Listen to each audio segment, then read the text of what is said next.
The mature work process for Norman Rockwell is kind of complicated. First he gets the idea, then he starts making little bitty sketches of what the idea might be like. And then I used to take them in those days down to Philadelphia. And then generally I act them out more than to show them a sketch. They okay it, and then I go back to the studio. He has an assistant who then will photograph the model in the position that he wants, and if he can do it, he'll photograph the model with the background he wants as well. He worked almost exclusively from life until about 1937, and then he began to go for photography in a big way. Not because it made it easier or cheaper, but because it enabled him to do things he couldn't do without. The camera made it possible for him to catch action.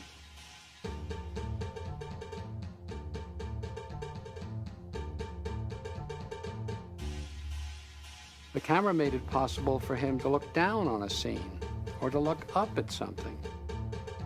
It expanded his options enormously.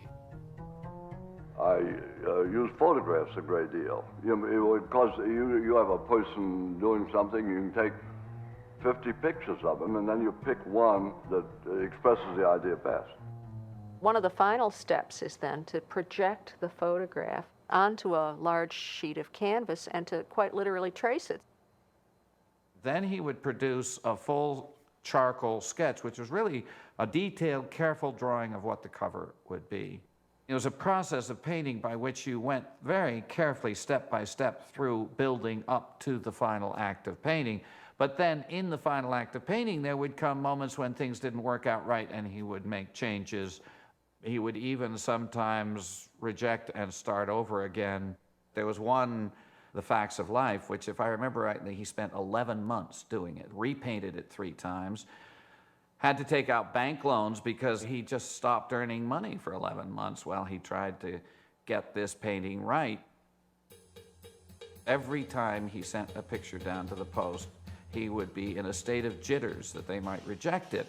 When by the time I was conscious of anything of this, he was so successful that the idea that they would reject something is sort of nonsensical, but he was petrified.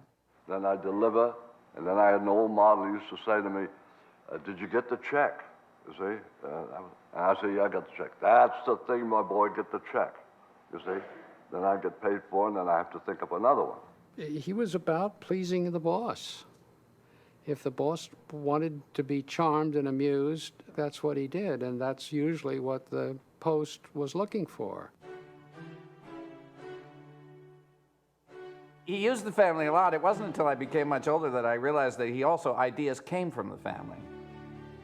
He did that diving board cover the summer after I went through a whole thing of getting up my nerve to jump out of the window of the covered bridge. That was a sort of a sign of being a big boy, that you had the nerve to jump into the river from the window of the covered bridge.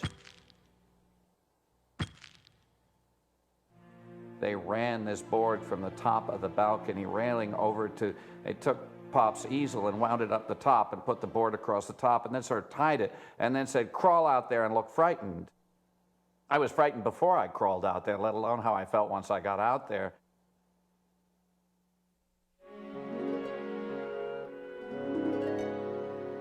I have read in my adult life, it was quite a surprise, that he said that I was his favorite child model, that he could get me to do things with my face that just delighted him.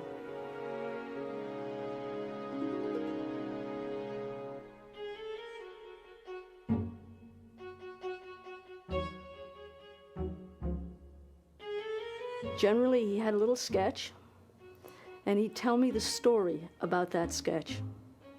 For example, the little girl with the black eye. Well, he really set that one up well. He said, look, you're victorious in this picture. You're the little girl who beat the boys. And that was really beyond my imagination, but he said, you're going to grin. Just think about what it's going to feel like to be the victor. And so when I sat down to do it, he literally got down on the floor, started pounding the floor with his hands and kept saying, "Come on, come on, come on, I want to smile." And he just started cheering me on. And pretty soon I was just able to let go, and out came that marvelous grin.